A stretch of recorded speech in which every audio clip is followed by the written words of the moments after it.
أعوذ بالله من الشيطان الرجيم بسم الله الرحمن الرحيم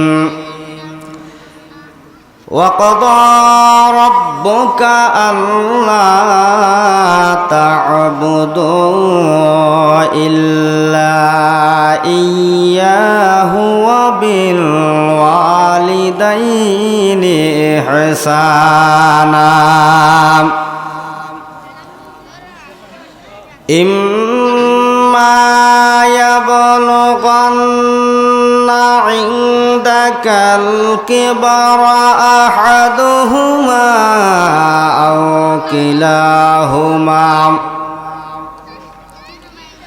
أو كلاهما فلا تقل لهما أف ولا تنهرهما وقل لهما قولا كريما واخفض لهما جناح الذل من الرحمة وقل رب ارحمهما كما ربياني صغيرا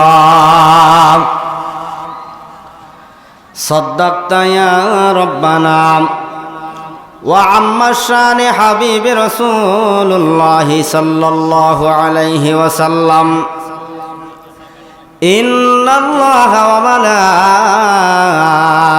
وملائكته يصلون على النبي يا أيها الذين آمنوا صلوا عليه وسلموا تسليما اللهم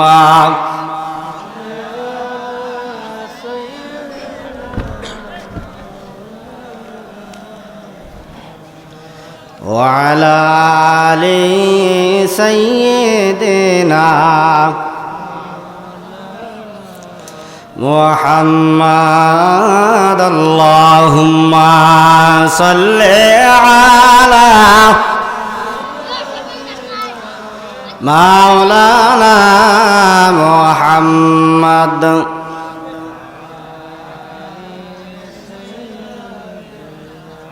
مولانا محمد এ ভাবক ভেবে দেখো এ ভাবক ভেবে দেখো বসে নিরালায় গজব কেন রে দুনিয়ায় শান্তি কেন নাই রে দুনিয়ায় কথা বলেন ঠিক কিনা এ ভাবক ভেবে দেখো এ ভাবক ভেবে দেখো বসে নিরালায় গজব কেন রে দুনিয়ায় শান্তি কেন নাই রে দুনিয়ায় খাঁটি মুমিন নাই কো দেশে মুসলিম চলে কাফের বেশে খাঁটি মুমিন নাই কো দেশে মুসলিম চলে কাফের বেশে কথাবার্তায় ব্যবহারে বেদিন বুঝা যায় শান্তি কেন নাই রে দুনিয়ায় গজব কেন রে দুনিয়ায় নামাজ রোজার ধার ধারে না সত্য কথা কেউ বলে না নামাজ রোজার ধার ধারে না সত্য কথা কেউ বলে না মিথ্যা আর চগলখুরি করিয়া বেড়ায় শান্তি কেন নাই রে দুনিয়ায়, গজব কেন রে দুনিয়ায়। মাথায় কাপড় দেয় না নারী, বুকে পিঠে দেয় না শাড়ি। মাথায় কাপড় দেয় না নারী, বুকে পিঠে দেয় না শাড়ি। বেহায়া বেগানা নারী ঘুরিয়া বেড়ায়। শান্তি কেন নাই রে দুনিয়ায়, গজব কেন রে দুনিয়ায়। জালিম অত্যাচারী যত, জমির আইল কাটে তত। কথা বলেন ঠিক কিনা? জালিম অত্যাচারী যত, জমির আইল কাটে তত। পরের জমি ছোট করে নিজের টা বাড়ায়। শান্তি কেন নাই রে দুনিয়ায়, গজব কেন রে দুনিয়ায়। অফিসগুলি ঘুষে গরম, অফিসারদের নাই কো শরম। অফিসগুলি ঘুষে গরম, অফিসারদের নাই কো শরম। পার্টি পাইলে তারা আবার ঘুষের হাত বাড়ায়। শান্তি কেন নাই রে দুনিয়ায়, গজব কেন রে দুনিয়ায়। লোক যায় কোর্ট কাছারিতে, হাকিম চলে বিচার বেশে। লোক যায় কোর্ট কাছারিতে, হাকিম চলে বিচার বেশে। ঘুষ দিলে তার খুনের দায়ে খালাস পেয়ে যায়। শান্তি কেন নাই রে দুনিয়ায়, গজব কেন রে দুনিয়ায়। লিল্লাহে তাকবীর। আলহামদুলিল্লাহি রাব্বিল আলামিন। কিশামত হারপাড়া বিসমিল্লাহ নুরানি একাডেমি হাফিজিয়া মাদ্রাসা ও এতিমখানার উদ্যোগে 2 দিন ব্যাপী বিশাল তাফসীরুল কোরআন মাহফিলের আজকের এই প্রথম রজনীতে সভাপতিত্ব করবেন জনাব মোহাম্মদ মোজাম্মেল হক। প্রধান অতিথি হিসাবে উপস্থিত থাকবেন জনাব অধ্যাপক গোলাম রব্বানী স্যার। বিশেষ অতিথিবৃন্দ, মঞ্চে উপবিষ্ট সম্মানিত ওলামায়ে কেরাম, সামনে বসা ইসলাম প্রিয় তৌহিদি জনতা, পর্দার অন্তরালে অবস্থানরতা অবলা সরলা সতী সাধবী মা এবং বোনেরা, সকলকে আমার হৃদয়ের গহীন কুঠিরে লালন করা শ্রদ্ধা এবং ভালোবাসা নিবেদন করছি। সেই সাথে সালাম বিনিময় করছি, আসসালামু আলাইকুম ওয়া রাহমাতুল্লাহি ওয়া বারাকাতুহু। শুকরিয়া আদায় করছি মহান রবের দরবারে যে আল্লাহ রাব্বুল আলামিন আমাদেরকে দুনিয়াবী সমস্ত ব্যস্ততা থেকে ফারেক করে কোরআনের মজলিসে আসার সুযোগ করে দিলেন। সেই মনিবের দরবারে শুকরিয়া আদায় করছি, আলহামদুলিল্লাহ। দরুদ ও সালাম পাঠ করছি রাসূলের উপরে, যেনাকে আল্লাহ রাব্বুল আলামিন গোটা বিশ্ববাসীর জন্য রহমত করে প্রেরণ করেছিলেন। সমস্ত ডাক্তারদের ডাক্তার, সমস্ত হাকিমের হাকিম, সমস্ত শিক্ষকদের শিক্ষক, সমস্ত নবীদের নবী, সমস্ত রাসূলদের রাসূল করে যেনাকে আল্লাহ প্রেরণ করেছিলেন। যেই নবীর আদর্শ বাস্তবায়নের জন্য গোটা বিশ্বব্যাপী মুসলিম উম্মাহ প্রাণপণ চেষ্টা চালিয়ে যাচ্ছে, যে রাসূলের আদর্শ রেখে যাওয়া আমানত বাস্তবায়নের উদ্দেশ্যে সমস্ত মুসলিম উম্মাহ কাজ করে যাচ্ছে, সেই রাসূলের উপরে আমরা দরুদ আদায় করছি, সকলেই বলছি সাল্লাল্লাহু আলাইহি ওয়াসাল্লাম। রূহের মাগফিরাত কামনা করছি সমস্ত শহীদ ভাইদের জন্য, আল্লাহুম্মা আমিন। সম্মানিত উপস্থিতি, আপনাদের সামনে তেলাওয়াতকৃত আয়াত সূরা বনী ইসরাইলের 23 এবং 24 নম্বর আয়াত তেলাওয়াত করা হয়েছে।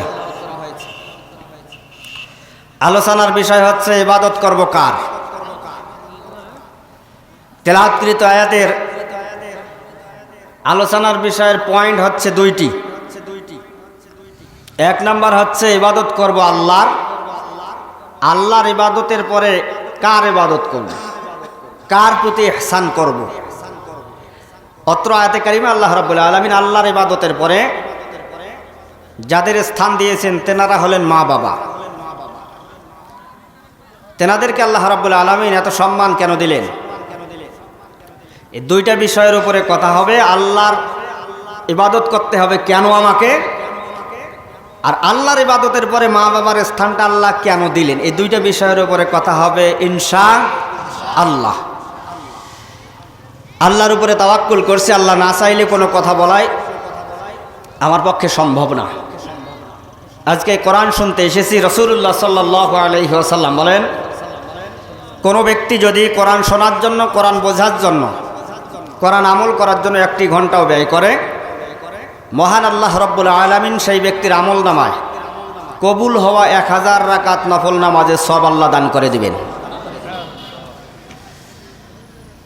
তাহলে এটা যারা আমরা আসতে পেরেছি, আমরা কি সৌভাগ্যবান না দুর্ভাগ্যবান? যে রাসূলকে আল্লাহ রাব্বুল আলামিন গোটা বিশ্ববাসীর জন্য রহমত করে প্রেরণ করেছিলেন, সেই রাসূলের আদর্শ আমরা অন্তরে লালন করতে চাই। কথা বলেন ঠিক কিনা?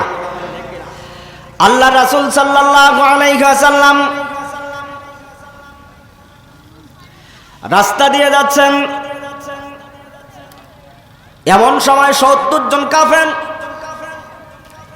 একত্রিত হয়ে রাসূলুল্লাহ সাল্লাল্লাহু আলাইহি ওয়াসাল্লামকে হত্যার উদ্দেশ্যে যখন অগ্রসর হলেন,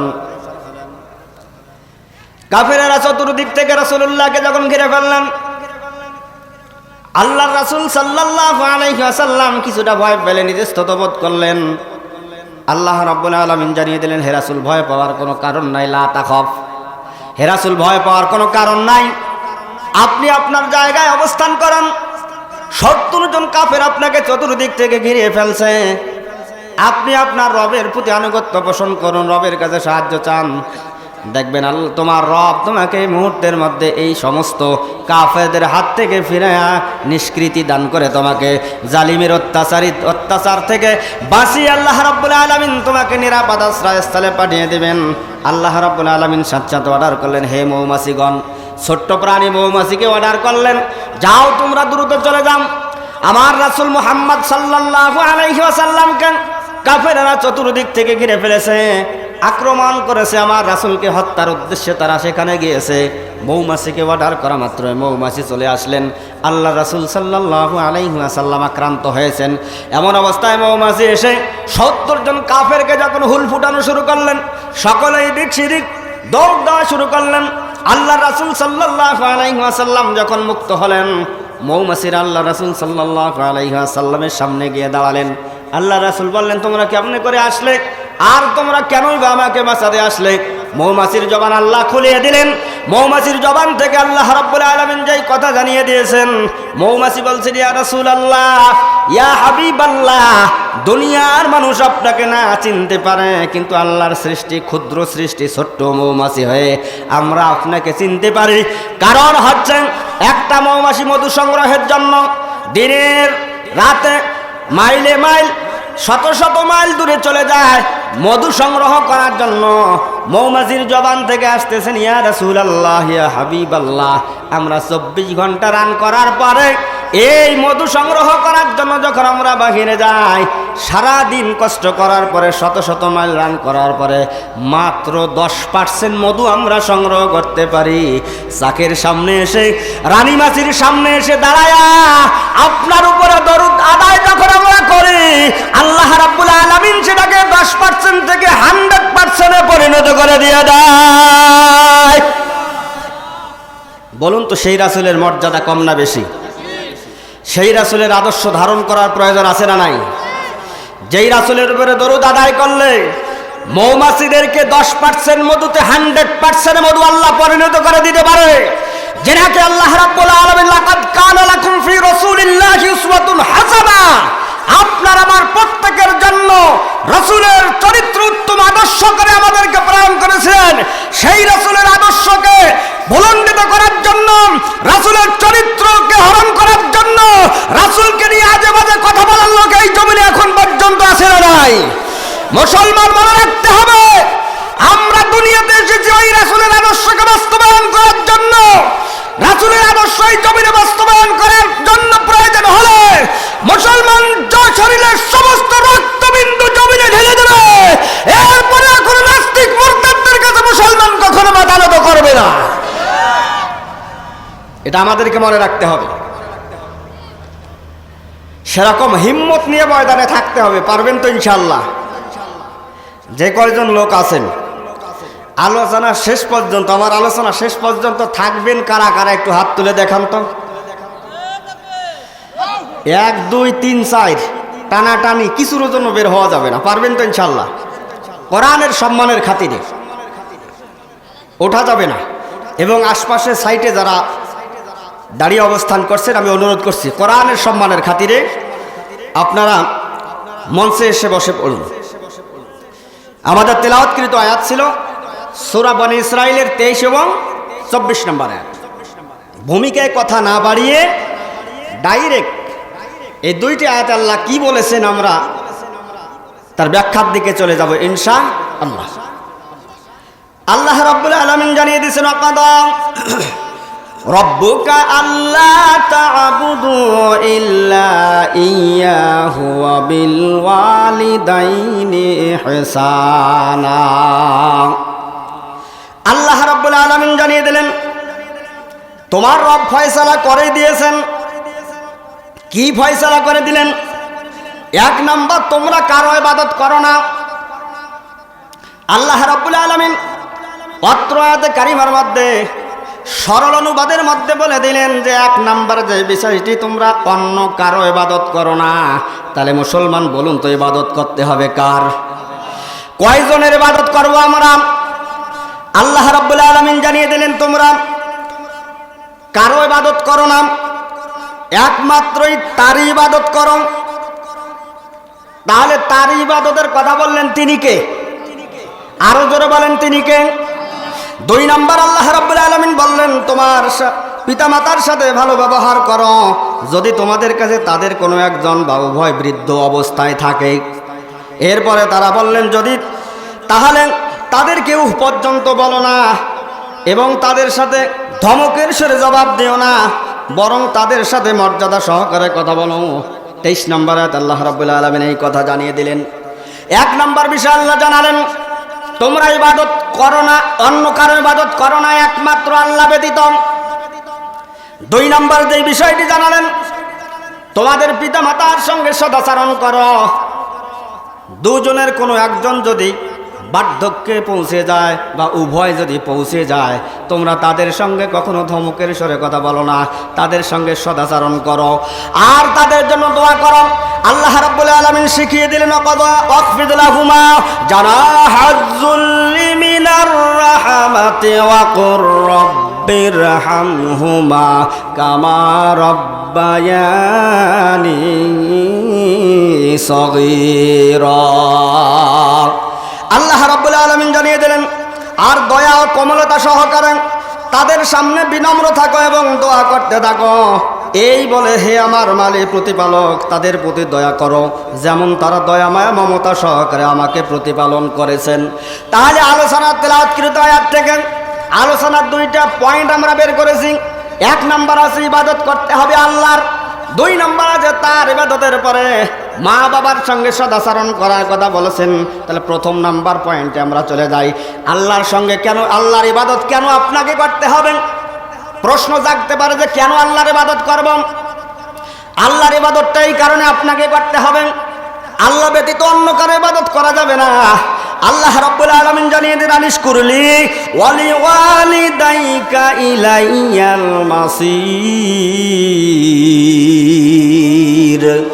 আল্লাহ রাব্বুল আলামিন জানিয়ে দিলেন তুমি তোমার নিজের সৃষ্টির জন্য আমার শুকর আদায় করো। আল্লাহ রাব্বুল আলামিন বললেন তুমি তোমার নিজের সৃষ্টির জন্য আমি আল্লাহর শুকর আদায় করো। 2 নাম্বার বললেন তোমার লালন পালনের জন্য পিতামাতার শুকর আদায় করো। তাহলে আয়াতের মধ্যে কয়টা পাইলাম? 1 নাম্বার আল্লাহ বললেন তোমার সৃষ্টির জন্য আমি আল্লাহর শুকর আদায় করো। 2 নাম্বার তোমাকে লালন পালনের জন্য তোমার পিতামাতার শুকর আদায় করো। তাহলে আল্লাহর শুকর কেন আদায় করতে হবে? মুসলমান ভালো করে কান লাগান। আমরা যারা এখানে উপস্থিত রয়েছি একজন মানুষের অস্তিত্ব ছিল না, আমরা সকলে অস্তিত্বহীনতার জায়গায় ছিলাম। আমরা মায়ের গর্ভে থাকতে ছেলে হব না মেয়ে হব কারো মা বাবা কি জানছিলেন? আমি গোলাম রব্বানি ছেলে হব না মেয়ে হব আমার মা বাবাও জানতো না। আমার 2টা হাত থাকবে কি থাকবে না আমার মা বাবাও জানতো না। আমার 2টা পা থাকবে কি থাকবে না মা বাবাও জানতো না। আমি কথা বলতে পারবো কি পারবো না আমার মা বাবাও জানতো না। অস্তিত্বহীনতার জায়গায় থেকে যেই আল্লাহ রাব্বুল আলামিন আপনাকে আমাকে দুনিয়ায় পাঠালেন, স্বাস্থ্য বিজ্ঞান রিসার্চ করে দেখলেন মায়ের গর্ভে যখন চলে যায় 1 ফোঁটা নাপাক পানি থেকে আল্লাহ রাব্বুল আলামিন সেটাকে রক্তের পিণ্ড তৈরি করেন, গোস্তের টুকরা তৈরি করেন, ঝুলন্ত অবস্থায় রেখে দেন, বডি স্ট্রাকচার তৈরি করেন, সেখান থেকে সুন্দর একটা অবয়ব দিয়ে মানুষ সৃষ্টি করে দুনিয়া আসার সুযোগ করে দেন। স্বাস্থ্যবিজ্ঞান রিসার্চ করে দেখলেন বাবার ওরস থেকে মায়ের রেহেমের মধ্যে যখন 1 ফোঁটা নাপাক পানি পৌঁছে যায়, যখন কোনো মহিলা কোনো মেয়ে মানুষ বাচ্চা কনসেপ্ট করে তখন তাদের বমি ভাব হয় না না হয়? তাদের বমি বমি ভাব হয়। কারণ হচ্ছে এই যে পুরুষের শুক্রাণু মহিলার শুক্রাণুটাকে রান করা শুরু করে, ধরার জন্য রান করা শুরু করে। স্বাস্থ্যবিজ্ঞান বলছেন পুরুষের শুক্রাণু রান করে যদি মহিলার শুক্রাণুকে ধরতে পারে তাহলে ছেলে হওয়ার সম্ভাবনা বেশি থাকে। আর মেয়ের শুক্রাণু যদি রান করে পুরুষের শুক্রাণুকে ধরতে পারে মেয়ে সন্তান হওয়ার সম্ভাবনা বেশি থাকে। তাহলে মুসলমান আজকে আমাদের সমাজের মধ্যে দেখা যায় মেয়ে সন্তান হয়েছে, রেড অ্যালার্ট জারি করে দিয়েছেন, এবারেরটা যদি মেয়ে হয় তাকে তোকে তালাক দিব। তাহলে ওই যুবককে বলি মিয়া তোর শুক্রাণু দুর্বল বিদায় রান করে ধরতে পারে নাই, তালাক দেওয়া তো দূরের কথা, পিটন দিলে তোকে আগে পিটন দেওয়া দরকার। নিয়ে তোরটাই তো দুর্বল। এই যে রান করা যখন শুরু হয়ে যায় স্বাস্থ্যবিজ্ঞান রিসার্চ করে দেখলেন মহান আল্লাহ রাব্বুল আলামিন বলেন 1 ফোঁটা নাপাক পানি যখন মায়ের বাবার ওরস থেকে মায়ের রেহেমের মধ্যে পৌঁছে যায়, এই 1 ফোঁটা নাপাক পানি থেকে আল্লাহ রাব্বুল আলামিন সেখানে 40,000 বাচ্চা তৈরির প্রক্রিয়া সম্পন্ন করেন। সুবহানাল্লাহ। কত হাজার বাচ্চা তৈরির প্রক্রিয়া আল্লাহ রাখেন? মাত্র 40,000 বাচ্চা। 1 ফোঁটা নাপাক পানি থেকে 40,000 বাচ্চা তৈরির প্রক্রিয়া আল্লাহ রাব্বুল আলামিন সেখানে সম্পন্ন করেন। তাহলে বলুন তো একটা মায়ের গর্ভ থেকে কি 40,000 বাচ্চা একবারে আসে? কয়জন এসেছি আমরা? 1 জন, 2 জন, অতিরিক্ত 3 জন বা 4 জনের অতিরিক্ত বাচ্চা আসার কোনো খবর পেয়েছেন আপনারা? 1 ফোঁটা নাপাক পানি থেকে 40,000 বাচ্চা তৈরির প্রক্রিয়া আল্লাহ রাব্বুল আলামিন সেখানে সম্পন্ন করেন। করার পরে যে রান করা অবস্থায়, দৌড় দেওয়া অবস্থায় একটা আর একটাকে রান করতে গিয়ে দেয়ালের সঙ্গে আছাড় লেগে যায়, ঝুলন্ত অবস্থায় থাকতে আছাড় লাগতে লাগতে সেখানে মারা যায়। মারা যাওয়ার পরে সেখানে 40,000-এর ভিতর থেকে 39,999 জন মারা যাওয়ার পরে আপনাকে আমাকে একমাত্র আল্লাহ ভালোবেসে দুনিয়া আসার সুযোগ করে দিয়েছেন। কিন্তু আসলে মুসলমান চিন্তা করা দরকার, এই 39,999টার মধ্যে যদি আপনি আমি থাকতাম তাহলে কি দুনিয়ায় আসা হতো? 40,000 বাচ্চা তৈরির প্রক্রিয়া আল্লাহ সেখানে রেখেছেন, তার মধ্য থেকে 39,999টা মারা গিয়েছে, আছাড় খেয়ে সেখানে পড়ে গিয়ে হত্যা হয়ে গিয়েছে, মারা গিয়েছে। একমাত্র আপনাকে আমাকে ভালোবেসে যাচাই বাছাই করে সুন্দর করে বডি স্ট্রাকচার তৈরি করে দুনিয়ায় আসার সুযোগ করে দিলেন। বলুন তো সেই আল্লাহর শুকরিয়া আদায় করার প্রয়োজন আছে না নাই? এই জন্য আল্লাহ রাব্বুল আলামিন বলছেন, হে বান্দা আমার শুকরিয়া তোমাকে এই জন্য আদায় করা লাগবে, তোমার সৃষ্টির জন্য আমার শুকরিয়া আদায় করো।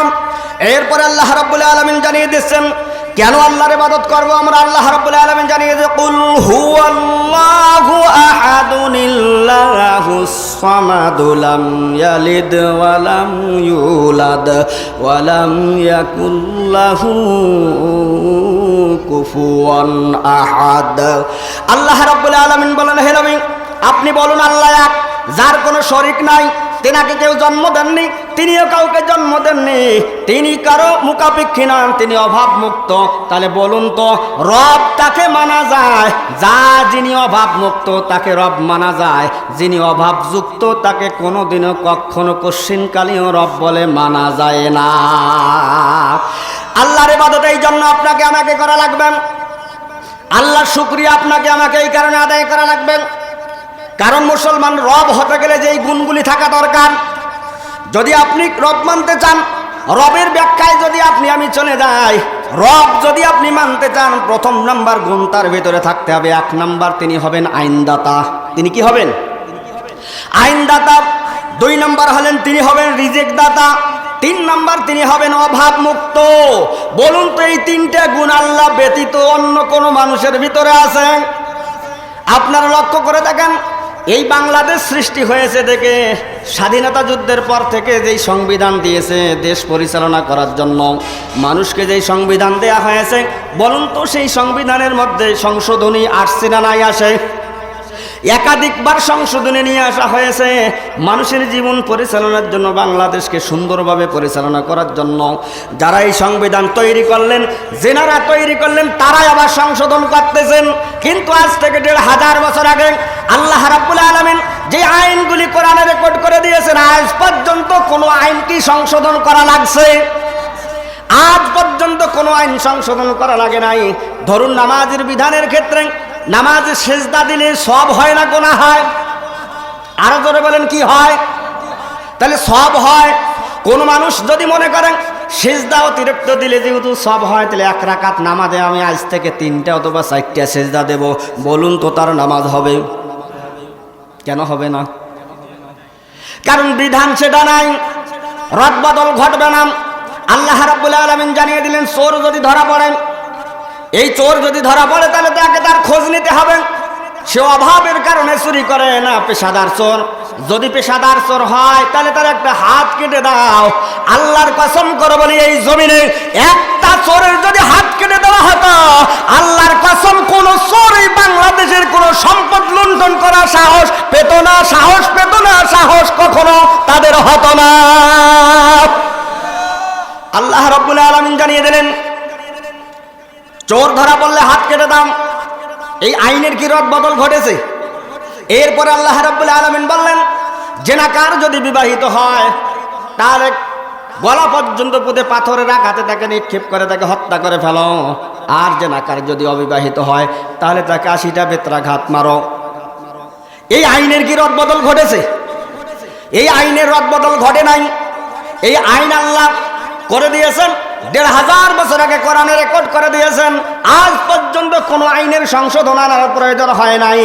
অতএব যিনি হবেন একমাত্র আইনদাতা, যে আইনের মধ্যে কোনো সংশোধন আনা লাগে না, সেখানে কোনো ইডিং কাটিং থাকে না, সেখানে সংযোজন বিয়োজন থাকে না, তিনি একমাত্র রব হতে পারেন। যা যিনি আইনদাতা তিনি একমাত্র রব হতে পারেন।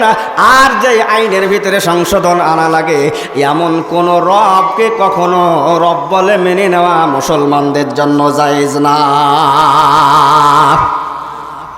তাহলে রবের ব্যাখ্যায় যদি আপনি যান, প্রথম নাম্বার তিনি হবেন কি? আইনদাতা। 2 নাম্বার তিনি হবেন রিজিক দাতা। আজকে মুসলমান, আপনার ঘরে একটা ছেলে আছে, একদিন কাজ যদি না করেন, 2 দিন কাজ যদি না করেন, 3 দিন কাজ যদি না করে, তাকে আপনি বলছেন যে কাজ করার কথা বলছেন, কিন্তু কাজ করে না। কাজ না করার কারণে আপনি তাকে বাড়ি থেকে বের করে দিচ্ছেন, খাবার বন্ধ করে দিচ্ছেন, জমির ভাগ থেকে বঞ্চিত করে ফেলছেন। কিন্তু আসলে মুসলমান, আপনার বয়স আজকে 60 বছর, আপনার বয়স আজকে 70 বছর, আপনার বয়স আজকে, যার শুরু আছে শেষ নাই, আর যার শুরু আছে শেষও আছে, তিনি কখনো রব হতে পারে না। আল্লাহ বললেন, এই কারণে আমি আল্লাহর ইবাদত করা লাগবে, কারণ আমার শুরু আছে শেষ নাই, আমি চিরজীবী চিরস্থায়ী। গোটা পৃথিবী ধ্বংস হবে, তারপরে আমি রবের কোনো ধ্বংস ঘটাতে পারবে না। আল্লাহ রাব্বুল আলামিন জানিয়ে দিয়েছেন, আমি চিরজীবী চিরস্থায়ী সত্তা, আমার শুরু আছে শেষ নাই, তিনি ছাড়া আর কোনো মাবুদ নেই। তিনি ঘুমান না, তেনার তন্দ্রাও আসে না। হযরত মুসা আলাইহিস সালাতু ওয়াস সালাম আল্লাহ রাব্বুল আলামিনকে একদিন জিজ্ঞাসা করলেন, হে আমার মালিক, বলুন তো আপনি না ঘুমাইয়া থাকেন কেমনে? আল্লাহ রাব্বুল আলামিন বললেন, মুসা রে তুমি বুঝবা না। মুসা আলাইহিস সালাতু ওয়াস সালাম বললেন, হে আমার মালিক, আমি একটু জানতে চাই আপনি না ঘুমাইয়া কেমনে থাকেন। মুসা আলাইহিস সালাতু ওয়াস সালামকে বললেন, মুসা রে একটা কাচের গ্লাসে করে এক গ্লাস পানি নিয়ে আসো। মুসা আলাইহিস সালাতু ওয়াস সালাম পানি নিয়ে আসলেন। কাচের গ্লাস যখন হাতে করে দাঁড়িয়ে আছেন, এমন অবস্থায় আল্লাহ রাব্বুল আলামিন ঘুমকে বললেন, মুসাকে ধর। মুসা আলাইহিস সালাতু ওয়াস সালামকে যখন ঘুম আক্রমণ করে ফেললেন, এমন অবস্থায় তন্দ্রা যখন চলে আসলো, মুসা আলাইহিস সালাতু ওয়াস সালামের হাত ভেঙে পানির গ্লাসটা পড়ে যখন ভেঙে চুরমার হয়ে গেলেন, আল্লাহ রাব্বুল আলামিন মুসা আলাইহিস সালাতু ওয়াস সালামকে বললেন, মুসা রে তুমি একজন নবী হওয়ার পরেও একজন সৃষ্টি, সামান্য একটা পানির গ্লাস তোমার হাতে রাখতে পারলা না ঘুমের কারণে, আর আমি আল্লাহ যদি ঘুমাই গোটা পৃথিবী ভেঙে তছনছ হয়ে যাবে। সেই আল্লাহর ক্ষমতা কম না বেশি? তার ইবাদত করতে হবে কার? আরো জোরে বলেন, ইবাদত করতে হবে কার? আল্লাহ রাব্বুল আলামিন বললেন, আমি আল্লাহ হলাম চিরস্থায়ী চিরজীবী এবং আমি কখনো ঘুমাই না, ঘুমের তন্দ্রা আসে না।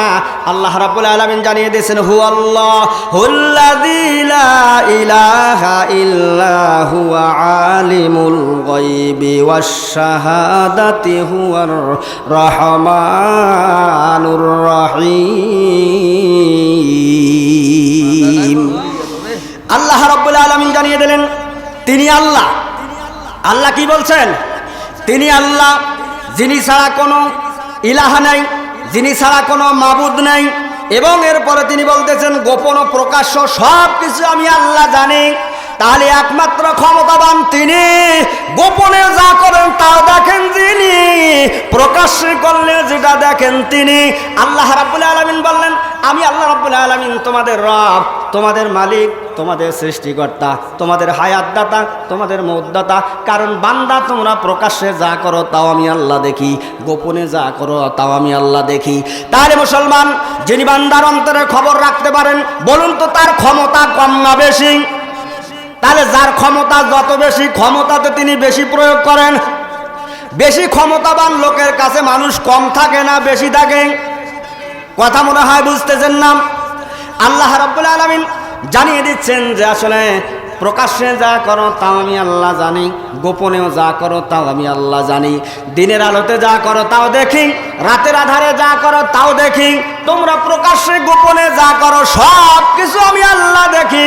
অতএব আমি আল্লাহর ইবাদত তোমাদের এই জন্য করা লাগবে, প্রকাশ্যে যা করো তাও দেখি, গোপনে যা করো তাও দেখি, মনের ভিতরে অন্তরে অন্তরে যেটা লালন করো তাও আমি আল্লাহ দেখি।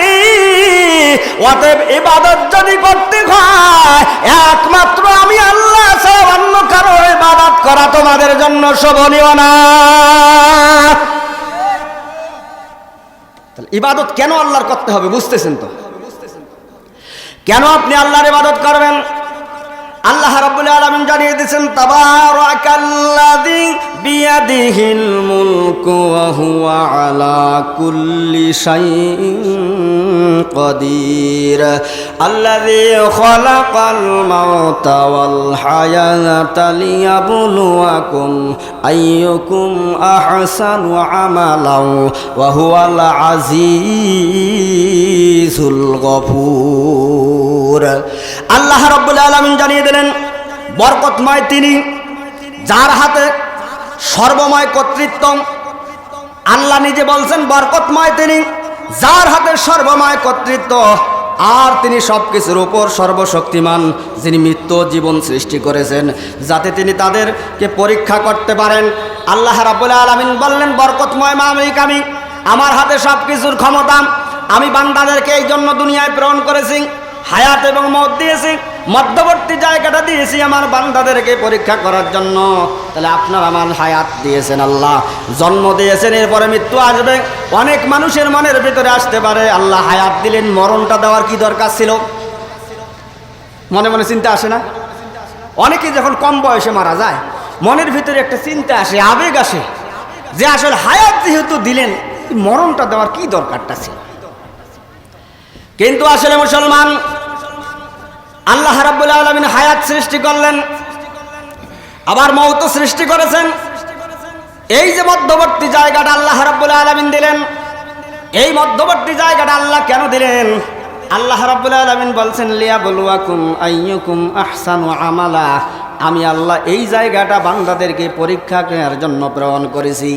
মুসলমান স্বাভাবিক সেন্স, একটু কমন সেন্স খাটান। পরীক্ষার হলে কোনো ছাত্র যদি পরীক্ষার খাতায় প্রশ্নের উত্তর না লিখে ফাঁকা খাতা যদি জমা দেয়, তাহলে তার রেজাল্ট আসবে, রেজাল্ট ভালো হবে। রেজাল্ট ভালো হওয়া তো দূরের কথা, রেজাল্ট আসারই কথা না। তাহলে পরীক্ষার হলে কোনো ছাত্র, কোনো স্টুডেন্ট যদি ভালো রেজাল্ট করতে চায়, কোনো স্টুডেন্ট যদি প্লাস পেতে চায়, কোনো স্টুডেন্ট যদি তার সামনের জিন্দিগিটা, সামনের হায়াতটা, সামনের ছাত্রত্বটা ভালো চালাতে চায়, তাহলে বলুন তো তাকে পরীক্ষা ভালো দেওয়া লাগবে না না লাগবেই? এই জন্য তাকে পরীক্ষা দেওয়া লাগবে। তাহলে মুসলমান, আপনার বয়স 60 বছর, আপনার বয়স 70 বছর, আপনার বয়স 80 বছর, এই যে হায়াত জন্মার পর থেকে মৃত্যু পর্যন্ত এই যে মধ্যবর্তী জায়গাটা, এই জায়গাটা আল্লাহ পরীক্ষা নেবেন। আর এই পরীক্ষার মধ্যে আপনার জীবনের ক্ষতি হতে পারে, সম্পদের ক্ষতি হতে পারে, সন্তানের ক্ষতি হতে পারে। তাহলে এই পরীক্ষায় আমাদের উত্তীর্ণ হয়ে আল্লাহর জান্নাত যাওয়ার জন্য এই মানসিকতা আমাদের ভিতরে আছে না নাই? তাহলে এই পরীক্ষা একমাত্র কে নিতে পারেন? আল্লাহ ছাড়া অন্য কারো এই ক্ষমতা আছে? আল্লাহ ছাড়া পরীক্ষা নেওয়ার এই ক্ষমতা অন্য কারো নাই। তাহলে এই পরীক্ষা শুধুমাত্র আল্লাহ রাব্বুল আলামিন নিতে পারেন। আল্লাহ রাব্বুল আলামিন পরীক্ষা নেবেন। হায়াত দিয়েছেন, মওত দিলেন, আর এর মধ্যবর্তী যে জায়গাটা, এই জায়গায় আল্লাহ রাব্বুল আলামিন পরীক্ষা নেবেন। এই পরীক্ষায় যদি বান্দা উত্তীর্ণ হতে পারে, তাহলে পরবর্তী জিন্দেগি ভালো হবে। আর যদি পরীক্ষা উত্তীর্ণ হতে না পারে, যত সম্পদের মালিক হও না কেন, যত ক্ষমতার মালিক হও না কেন, কিয়ামতের ময়দানে কিঞ্চিত পরিমাণ আল্লাহর দরবারে ছাড় পাওয়া যাবে না। তাহলে মুসলমান, আল্লাহর ইবাদত এই জন্য আপনাকে করা লাগবে। আল্লাহ রাব্বুল আলামিন আবার জানিয়ে দিয়েছেন, শাহিদ আল্লাহু আন্নাহু লা ইলাহা ইল্লা হুয়া ওয়াল মালাইকাতু ওয়া উলুল ইলমি কাইমান বিল কিসতি লা ইলাহা ইল্লা হুয়াল আজিজুল হাকীম। আল্লাহ রাব্বুল আলামিন জানিয়ে দিয়েছেন, আল্লাহ সাক্ষ্য দেন তিনি ছাড়া কোনো ইলাহ নাই। আল্লাহ নিজে সাক্ষ্য দিচ্ছেন তিনি ছাড়া কোনো ইলাহ নাই। অতএব তিনি ব্যতীত অন্য কারো ইবাদত করা মানুষের জন্য জায়েজ না। আল্লাহ ব্যতীত কারো ইবাদত করি না আমরা। অনেক সময় গ্রাম অঞ্চলের লোক আমরা বলেই ফেলি যে আসলে অমুক ডাক্তারের কাছে যদি আমি না যাইতাম তাহলে আমার কবরে ঘাস জ্বালাইতো। বলুন তো এই কথা বলে না না বলে? আরে ওনার বিশ্বাস হলো ডাক্তার ওনার জীবন দেওয়ার মালিক। আরে মুসলমান, লক্ষ কোটি টাকা, কোটি কোটি টাকা সম্পদের মালিক রয়েছে, তারা আজকে মেডিকেল হসপিটালের বেলে শুয়ে আছে, কাতরাচ্ছে, অক্সিজেনের অভাবে কাতরাচ্ছে। এমন একটা সময় আসলো তাকেও দুনিয়া ছেড়ে যাওয়া লাগছে। তাহলে লক্ষ কোটি টাকা থাকলেও বাঁচা যায় না, কারণ জীবন দেওয়ার মালিক আল্লাহ না, জীবন দেওয়ার মালিক হলেন আল্লাহ। ডাক্তারের কাছে পানাহ চেয়ে লাভ নাই, ডাক্তার কখনো জীবন বাঁচাতে পারে না। তাহলে বলুন তো বাঁচানোর মালিক কে? আরো জোরে বলুন, বাঁচানোর মালিক কে? সে আল্লাহ রাব্বুল আলামিন বললেন, তিনি সাক্ষ্য দিচ্ছেন তিনি ছাড়া আর কোনো অন্য কোনো ইলাহ নাই। ফেরেশতারাও সাক্ষ্য দিচ্ছেন এবং ন্যায়ের উপর প্রতিষ্ঠিত জ্ঞানীগণ সাক্ষ্য দিচ্ছেন তিনি ছাড়া কোনো ইলাহ নাই। তাহলে আল্লাহ নিজে সাক্ষ্য দিলেন, ফেরেশতারা সাক্ষ্য দিচ্ছেন, জ্ঞানীগণরা সাক্ষ্য দিচ্ছেন তিনি ছাড়া কোনো ইলাহ নাই। এরপরে মানুষ যদি আল্লাহ ব্যতীত অন্য কারো ইবাদত করে, তাহলে বুঝতে হবে এটা জাহান্নামে যাওয়ার জন্যই দুনিয়াতে এসেছে। মন খারাপ করলেন মনে হয়? কারণ আল্লাহর ইবাদত আপনাকে এই জন্য করা লাগবে। সে কথাটি আমি বোঝানোর চেষ্টা করতেছি। কেন আপনি আল্লাহর ইবাদত করবেন? কারণ তিনি ব্যতীত কোনো ইলাহ নাই, একমাত্র ক্ষমতার মালিক তিনি। তিনি চিরজীবী, চিরস্থায়ী, তিনি ঘুমান না, তার কোনো তন্দ্রাও আসে না। গোটা বিশ্বজাহানের সমস্ত মানুষ, সমস্ত মাখলুকাতের হায়াত দাতা তিনি, সমস্ত মাখলুকাতের রিজিক দাতা তিনি, সমস্ত মাখলুকাতের ইজ্জত দাতা তিনি, সমস্ত মাখলুকাতকে পরিচালনা করেন তিনি, সমস্ত মাখলুকাতের পরিপালক তিনি। এই জন্য একমাত্র ইবাদত যদি করতে হয় এক আল্লাহর করা লাগবে, আল্লাহ ব্যতীত অন্য কারো ইবাদত করা যাবে না। এরপরে আল্লাহ রাব্বুল আলামিন জানিয়ে দিচ্ছেন, কুল ইন্নামা আনা বাশারুম মিসলুকুম ইউহা ইলাইয়া আন্নামা ইলাহুকুম ইলাহু ওয়াহিদ। আল্লাহ রাব্বুল আলামিন জানিয়ে দিলেন, হে নবী আপনি বলুন আমি তোমাদের মতোই মানুষ, তবে আমার প্রতি এই মর্মে ওহী করা হয়েছে, নিশ্চয় তোমাদের প্রতিপালক একক সত্তা। আল্লাহ রাব্বুল আলামিন নবীকেও জানিয়ে দিলেন, হে রাসূল আপনি স্পষ্ট করে বলে দেন, আপনার সম্প্রদায়ের কাছে বলুন, আমার বান্দাগুলির কাছে বলুন যে আমি তোমাদের মতো একজন মানুষ, তোমাদের মতো একজন আদম সন্তান, তোমাদের মতো আমি একজন মানুষ হয়ে তোমাদের প্রতিপালক এই মর্মে ওহী করা হয়েছে যে নিশ্চয়ই তোমাদের প্রতিপালক একক সত্তা। রাসূল সাল্লাল্লাহু আলাইহি ওয়াসাল্লামকে আল্লাহ রাব্বুল আলামিন সাক্ষী হিসেবে দাঁড় করালেন, হে রাসূল আপনি জানিয়ে দেন যে তোমার প্রতিপালক আমাকে এই মর্মে ওহী করেছেন তিনি একক সত্তা, তেনার উত্তরাধিকারী কেউ না, তেনাকে কেউ জন্ম দেয়নি, তিনিও কাউকে জন্ম দেয়নি, তিনি একক সত্তা। অতএব ইবাদত যদি করতে হয় একমাত্র আল্লাহর ইবাদত করা লাগবে। তাহলে মুসলমান আল্লাহর ইবাদত এই কারণে আপনাকে করা লাগবে। এরপর আল্লাহ রাব্বুল আলামিন জানিয়ে দিয়েছেন, আল্লাহ রাব্বুল আলামিন জানিয়ে দিয়েছেন ওয়া ইলাহুকুম ইলাহু ওয়াহিদুল লা ইলাহা ইল্লা হুয়ার রহমানুর রহিম। আল্লাহ রাব্বুল আলামিন জানিয়ে দিলেন তোমাদের ইলাহ একই ইলাহ, ওই রহমান ও রহিম ছাড়া আর কোনো ইলাহ নাই। আল্লাহ দীপ্ত কণ্ঠে গোটা বিশ্ববাসীর জন্য এই কথা ঘোষণা করে দিলেন, তিনি তোমাদের ইলাহ, একই ইলাহ এবং রহিম এবং রহমান, তিনি ছাড়া আর কোনো ইলাহ নাই। অতএব বিশ্ববাসী একমাত্র ইলাহর ইবাদত করো, কারণ রহমের যদি প্রয়োজন হয় তার কাছে হাত পাতো, বাবার কাছে হাত পাতে কোনো লাভ হবে না। রহম দেয়ার মালিককে, আরো জোরে বলুন রহম দেয়ার মালিককে।